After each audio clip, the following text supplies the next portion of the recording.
रात शाम सपने में आए दहिए पी गए सर, रात शाम ने चुनरी पकड़ी, चुनरी होगी फर, ये चल रहा है। सत्यानाश कर दिया। इन जो ये हमारे धर्मगुरु हैं सारे के सारे भाण हैं, ये भाण। इनको धर्म और संस्कृति कोई चिंता नहीं है इनको। इन्होंने पूरे हमारे हिंदू समाज को नपुंसक बना दिया है। भगवान कृष्ण का कितना पावन चरित्र है, दुष्टों के धुर्रे उड़ा देने वाला चरित्र है, उसको कोई भागवताचार्य आज नहीं बता रहा है। सब महिलाओं को नचा रहे हैं, पूरे समाज को नचकैया बना दिया। ब्रह्मचारी, इतना बड़ा योगी, इतना बड़ा तपस्वी साधक, उसको हमने क्या घोषित कर दिया?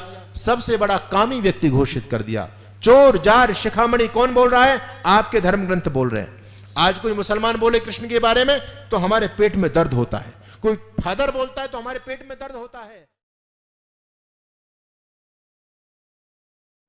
कृष्ण के जीवन को पढ़ना चाहते हो तो महाभारत पढ़िए आप। कहां हम राधा में बह गए। अरे कृष्ण का कितना पावन चरित्र। 48 साल की अवस्था में भगवान कृष्ण का विवाह हुआ और विवाह होने के बाद दोनों पति पत्नी का आपस में कोई संबंध नहीं हुआ। आखिर जब बहुत लंबा कालखंड हो गया तो माता रुक्मिणी ने भगवान कृष्ण से कहा कि प्रभु अब हम गृहस्थी हैं और गृहस्थ में जाना तभी सफल होता है जब कोई संतान हो, मुझे आपसे कोई संतान चाहिए। भगवान कृष्ण ने कहा देवी संतान तो चाहिए, लेकिन संतान कैसी चाहिए ये भी तो बताओ। तो माता रुक्मिणी कहती है आप जैसी चाहिए, आपसे सुंदर आपसे अच्छी और कैसे संतान हो सकती है। हमने कृष्ण जी को काला कलूटा बना दिया। आज कहते कृष्ण जी बड़े सांवले थे। अरे कृष्ण जी बड़े हैंडसम थे, बहुत स्मार्ट थे। आपकी महाभारत बता रही है कि उस समय कृष्ण से बड़ा कोई विद्वान नहीं था, कृष्ण से बड़ा कोई नीतिवान नहीं था, कृष्ण से बड़ा कोई ब्रह्मचारी नहीं था, कृष्ण से बड़ा कोई योगी नहीं था। यह स्पष्ट आपकी महाभारत इस बात को बता रही है। तो माता रुक्मिणी ने कहा आप जैसी संतान चाहिए। तो अब सुनो भगवान कृष्ण क्या जवाब देते हैं। कहते हैं देवी ऐसी संतान चाहिए तो उसके लिए तप करना पड़ेगा आपको। 48 साल की अवस्था में विवाह हुआ है, उसके बाद फिर तपस्या चल रही है, और जब संतान की बात आई तो फिर तप की बात आ गई। कितना साल करना पड़ेगा? तो भगवान कृष्ण कहते हैं कम से कम 12 साल। और 12 साल कैसे? तपस्या ऐसे नहीं, अन्न छोड़ दिया था, कंदमूल फल खाकर के ब्रह्मचर्य की सघन साधना की, तपस्या की, योगाभ्यास किया दोनों ने बद्री धाम में जाकर के, और वहां से लौटे हैं 12 साल बाद। तब गर्भाधान के बाद 9 महीने के बाद पुत्र को जन्म दिया। सनत कुमार सम तेजस्वी प्रद्युम्न नाम में सुता ब्रह्मचर्यम वहद घोरम चित्वा द्वादश वार्षिकम। भगवान कृष्ण स्वयं इस बात को कहते हैं। और जानते हो प्रद्युम्न जी स्वयं बिल्कुल भगवान कृष्ण की कॉपी थे, बिल्कुल भगवान कृष्ण की कॉपी। अंतर दोनों पिता पुत्र में अंतर करना बड़ा कठिन था। लोग चकरा जाते थे। जब कभी कृष्ण राज दरबार में जा रहे हैं तो लोग समझते हैं कृष्ण जी नहीं है, प्रद्युम्न है शायद है, तो लोग बैठे रहते थे। भगवान कृष्ण कहते थे अरे भले लोगों तुम शिष्टाचार भी भूल गए, खड़े भी नहीं हो। तो लोग कान पकड़ते थे, बोले प्रभु हमसे गलती होगी, अपमान हो गया, हमने प्रद्युम्न जी को समझा था। कभी प्रद्युम्न जी जाते थे तो लोग खड़े हो जाते थे। प्रद्युम्न जी कहते थे अरे मैं तो प्रद्युम्न हूं, पिताजी तो पीछे आ रहे हैं। लोग कंफ्यूज हो जाया करते थे। लोगों ने भगवान कृष्ण से प्रार्थना की प्रभु हमसे बड़ा निरादर हो जाता है, अपमान हो जाता है, आप दोनों पिता पुत्र कुछ भिन्नता अपने आप में पैदा करो। तो कहते हैं कि भगवान कृष्ण ने अपने मुकुट में मोर पंख लगाना शुरू किया।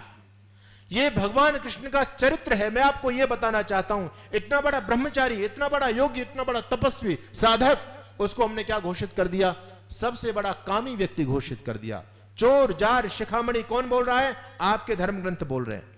आज कोई मुसलमान बोले कृष्ण के बारे में तो हमारे पेट में दर्द होता है, कोई फादर बोलता है तो हमारे पेट में दर्द होता है। अरे तुम खुद अपने घर में देखो कितनी गंदगी भरी पड़ी है। दूसरों का खंडन तो हम करते हैं। मुझे बड़ा दुख होता है, कभी कभी मैं इस्लाम पर बोलता हूं, क्रिश्चियनिटी पर बोलता हूं, लोग बड़ी तालियां बजाते हैं, बहुत तालियां बजाते हैं लोग।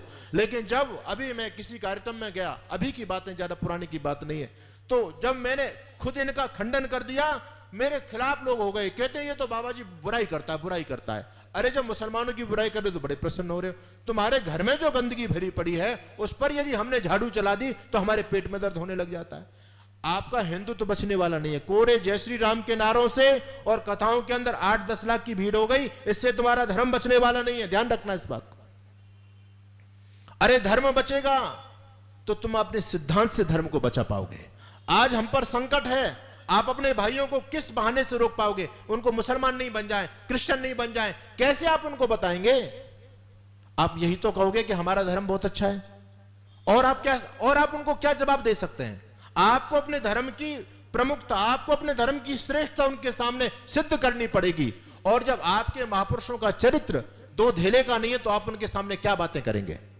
इसलिए निवेदन में कर रहा हूं, बहुत बड़ा एक कुत्सित षड्यंत्र चल रहा है हमारी संस्कृति को नष्ट करने का।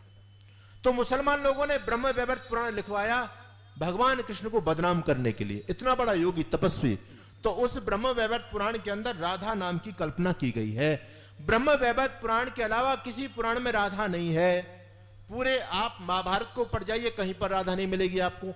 एक जगह राधा शब्द आता है, वो राधा वो नहीं जो भगवान कृष्ण के साथ में रहती है, बल्कि कर्ण को जिस माँ ने पाला था उस माँ का नाम था राधा, इसलिए कर्ण को राधे कहा जाता है।